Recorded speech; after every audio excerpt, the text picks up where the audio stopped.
আমি অভিষেকের কাছে আসবো। অভিষেক, কি বলি বলো তো, মানে আজকে যেটা দিয়ে শুরু করলে তুমি রিয়ার যে বক্তব্যটা খুব ইন্টারেস্টিং, কতগুলো কথা, যে সিবিআই যা যা তথ্য পাচ্ছে তার ভিত্তিতে 6টা পয়েন্ট পাওয়া গেছে।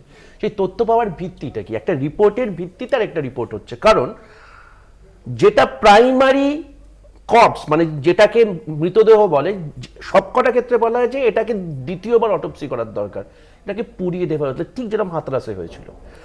আমার এতটা তৎপরতা কিসের? আমরা সবাই জানি যে আমার তোমার পাড়ার রাস্তার ব্রিজ থেকে শুরু করে রাস্তা সবকিছু হচ্ছে ভাঙাচোরা থাকে। হঠাৎ করে 10 তারিখ বাথরুম ঠিক করবার আবেদন এলো, সেটা 13 তারিখ বাথরুম ঠিক করবার জন্য কাজ হয়ে গেল। 36 মাসে বছর হওয়া পিডব্লিউডি হঠাৎ করে তৎপর হয়ে গেল। এবং এখানে তুমি যখন এই প্রসঙ্গ তুললে, আমি এখানে একটু দেখাবো যে এই যে নানা রকমের তথ্য উঠে আসছিল এবং সন্দেহ সেটা দানাবাদ ছিল যে এই ওয়ার্ক অর্ডার সেটা কবে ইস্যু করা হয়েছিল। যে তথ্য আমাদের কাছে এসে পৌঁছেছে, সেই ওয়ার্ক অর্ডারের যে কপি আমাদের হাতে এসে পৌঁছেছে, সেটা দেখা যাচ্ছে 10 তারিখ এই ওয়ার্ক অর্ডার ইস্যু করা হয়েছে। এই যে আপনারা দেখতে পাচ্ছেন এই মুহূর্তে 10 তারিখ এটা মানে 9 তারিখ এই ঘটনা ঘটেছে। কিসের তড়িঘড়ি? যদি আমরা ধরেও নিতাম যে এই ওয়ার্ক অর্ডার আগে ইস্যু হয়েছে, তাহলেও ধরে আবেদনটা 10 তারিখ করেছে সন্দীপ ঘোষ, আবেদন 10 তারিখ করেছে, সঙ্গে সঙ্গে পিডব্লিউডি ইস্যু করে দিয়েছে। তুমি আমি প্রত্যেকে জানি আমাদের বাড়ির সামনে রাস্তাঘাট থেকে শুরু করে 36 মাসে বছর হয়, সেখানে হঠাৎ কিসের তৎপরতা হলো? সব ছেড়ে দিলাম।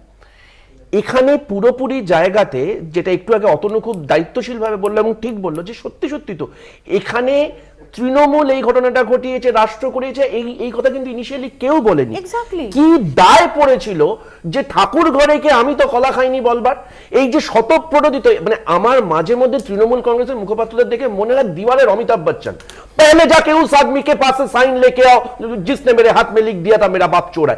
আরে ভাই, আর কতটা পিছনে ব্যাকট্র্যাক করবে? আরে ভাই, এটা হয়েছে। দ্রৌপদীর বস্ত্রহরণের সময় ভীষ্ম কেন কথা বলেনি, তার জন্য আপনি চুপ করে থাকতে পারেন না? এই বোকা বোকা কথাগুলোর কোনো অর্থ ছিল না।